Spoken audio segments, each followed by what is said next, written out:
자, 이번에는 몽골의 주변 나라를 침략하는 과정을 한번 보도록 하겠습니다.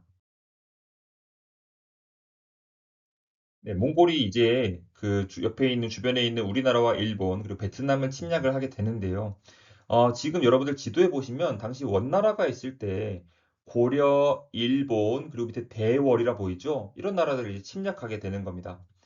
먼저 고려부터 볼 텐데 이제 고려와 그리고 일본 그리고 베트남, 대월이죠. 그래서 이 세 개의 나라가 각각 어떤 상황을 맞이하게 되는지 한번 보도록 할게요.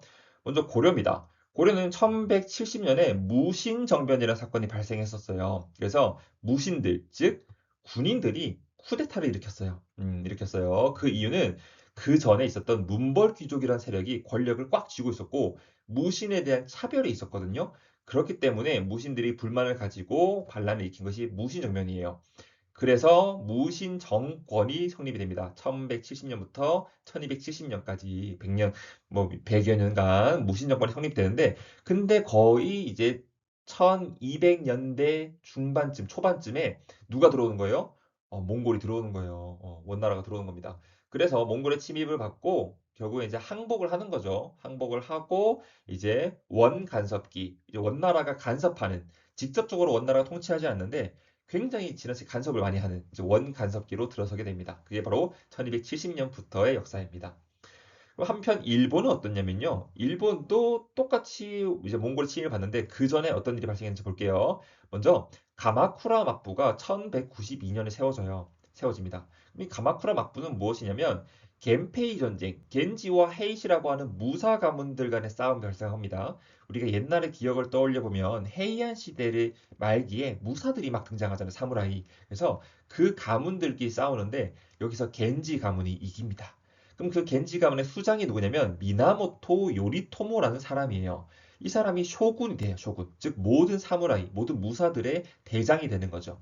그래서 가마쿠라라고 하는 도쿄에서 1시간 정도 거리에 있는 그 가마쿠라에다가 자신의 본거지를 세웁니다. 그것을 막부라 그래요. 그래서 가마쿠라의 막부를 세워서 가마쿠라 막부라고 부르는 거죠. 그리고 봉건제를 통해서 여전 이제 땅을 주고 봉건제를 통해서 밑에 있는 부하, 뭐 사무라이들이죠. 뭐 고케닌 이렇게 말하는데요. 어쨌든 그러한 사무라이들을 이제 통솔하는 겁니다. 그래서 이원 체제입니다. 천황은 교토에 머물고요. 수도입니다. 수도 교토. 교토는 어디냐면 헤이안 시대까지 있던 곳이에요. 헤이안 시대. 헤이안쿄가 있는 곳이 교토입니다. 그래서 거기서 그대로 머무는 것이고 쇼군은 가마쿠라에 머무는 거죠. 그래서 이원적인 통치 체제를 이루게 된다. 하지만 이제 이 가마쿠라 와포도 몽골의 침입을 받는데 몽골에 더해서 원 플러스 원으로 고려의 침입까지 받습니다. 고려까지 데리고 가는 거죠, 몽골이. 그때 두 번의 침입 때마다 큰 폭풍우가 와서 결국에는 일본이 이기게 되는데 이 큰 폭풍우를 신의 바람, 신풍 해서 카미카제라고 부릅니다. 카미카제. 그래서 그 이후에 결국 이제 카미카제 이후에 막아냈음에도 불구하고 남는 게 없었던 거예요. 그래서 무사들이 이제 고용이 됐는데 무사들이 이제 부려먹고 나면은 쇼군이 무사들에게 이제 뭐 어떤 대가를 줘야 된단 말이죠. 고생했다고. 근데 대가가 없는 거야. 왜냐면 방어전이잖아요. 그렇죠? 그렇기 때문에 이 무사들이 결국 경제적으로 몰락하게 됩니다. 이게 전쟁하고 나면 한 번 하면요. 돈이 많이 들거든요. 그래서 경제적으로 몰락을 하게 되고 점차 쇠퇴를 하면서 결국 이 가마쿠라 막부는 멸망하게 됩니다. 무너지게 됩니다. 자, 한편 또 베트남은요. 베트남 대단한 나라입니다. 그죠? 베트남은 옛날에 미국도 막아냈던 나라죠. 이 베트남은 몽골의 침입을 받는데 당시에 쩐 왕조였어요. 쩐 왕조. 그 전이 이제 리 왕조거든요. 이 리 왕조가 무너지고 쩐 왕조가 되는데 이때 이제 대월 베트남이 몽골의 사신이 오는데 그것을 죽입니다. 죽이자 원나라가 침입을 하게 됩니다.